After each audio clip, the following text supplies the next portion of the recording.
Are we on? Testing. I don't know. Are we here? I don't know. Yeah, we are. Oh, good. Hello, Tommy. That was worrying, wasn't That it? was a heart Dan? attack, Yeah, wasn't it? yeah. Whew. Wow.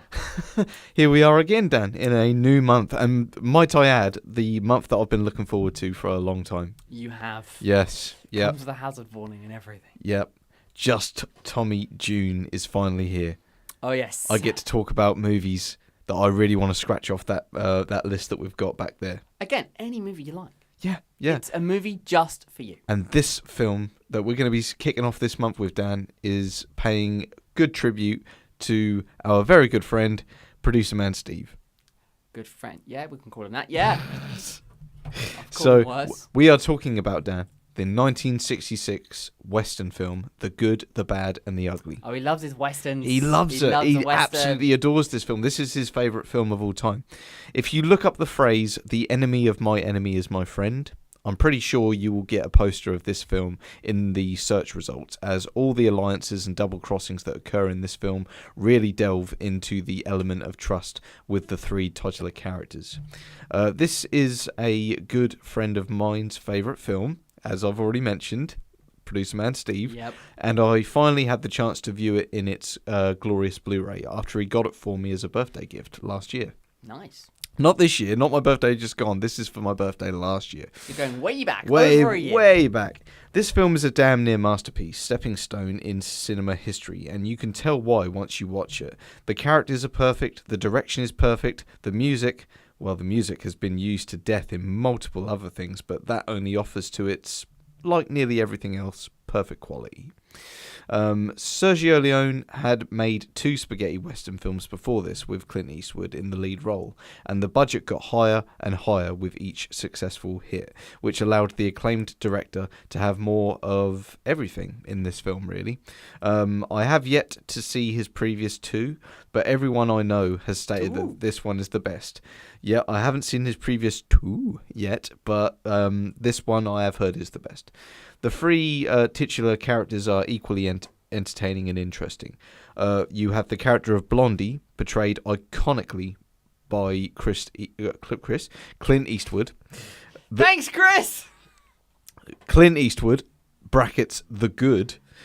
He's a cinematic legend in every way, and he's so damn cool in this film. I am kind of gutted I can't think of a better word than cool, but heck, it's Eastwood. He is coolness personified, in my opinion. And then we have Angel Eyes, portrayed brilliantly by Lee Van Cleef, brackets, the bad.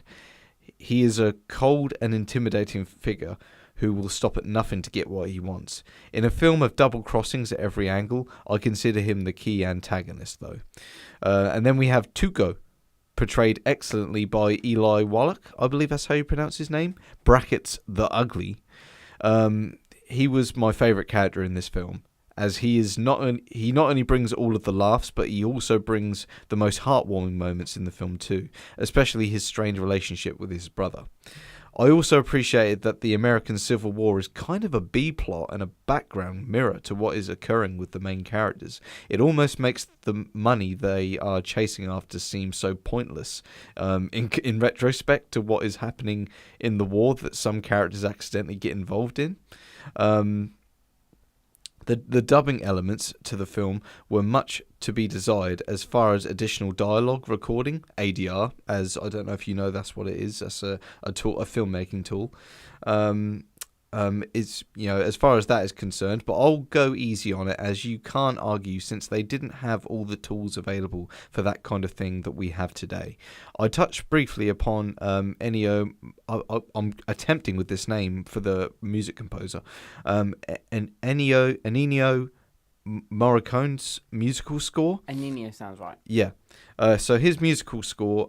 It deserves its own separate paragraph because it's that fucking awesome and memorable. Not just the iconic main theme, but also the softer emotional moments too. When you have a film that is 3 hours long, you need a worthwhile climax to the story to give it a worthwhile a worthwhile payoff. You two love your long films. Yeah, we do. You're right. And that standoff between the main three at the end is the best I could have hoped for. The music and camera cuts are essential to building the gut-wrenching tension that builds and builds until all hell breaks loose. Has Dan? Has Dan. I'm Dan. You're Dan. Has Steve spoken to you about this film at all? No, he doesn't talk films with me because I think he gets upset. Oh, right. Because I'm just, I don't know. If you imagine having somebody that's not seen anything, Yeah. that is me. Right. It's I like see. being he says to me, it's like being friends with the Amish. Right. I see. Okay. Okay. bit So. harsh. Yeah, that's fair enough. So yeah, I mean, you do you, man. So to close, Dan, The Good, the Bad, and the Ugly was an astounding film that entertained me from beginning to end. You can see the inspiration it has captured for numerous filmmakers out there, including Quentin Tarantino, who rates this as his favourite film. And it is a 3-hour film that feels much shorter than that, which is the best kind of film out there, in my opinion. You know my favourite films. You know. Do they feel short to you though? Yeah. 'Cause you'd seem happy for them to go on even longer. They fly by, honestly. If they came out with a 6-hour version, you'd watch it. Yeah. They fly by, honestly. I can see why Dan appreciates this as well. Steve. You know. So, see, I'm trying to respond to messages while I'm talking to you here, because I'm stopping phone calls coming through, and that is Shut why. up! Yeah, and it's making me screw up with names. So yeah. Me, Dan. You, Dan. You, Tommy. Him, Steve. Tell you what, how about I make it easy for you? Okay? Me bad. You good. Yep. Steve ugly. Yeah. Okay? Yeah. That's a good idea. There you Yeah. go. Why not? Make it easy for you. So it was an astounding film that entertained me from beginning to end. You can see the inspiration it has captured, and you see, in this world, there are two kinds of people. People who have seen The Good, the Bad, and the Ugly, and people who have yet to see it. I'm glad to say I am now one of the former. On that note, Dan, I'm giving The Good, the Bad, and the Ugly 4.5 stars out of 5. Well, I lost it that half. It was the dubbing, because it's not originally in English, some of it. So some of it's a bit dubbed, and the dubbing is a bit off. That's the one.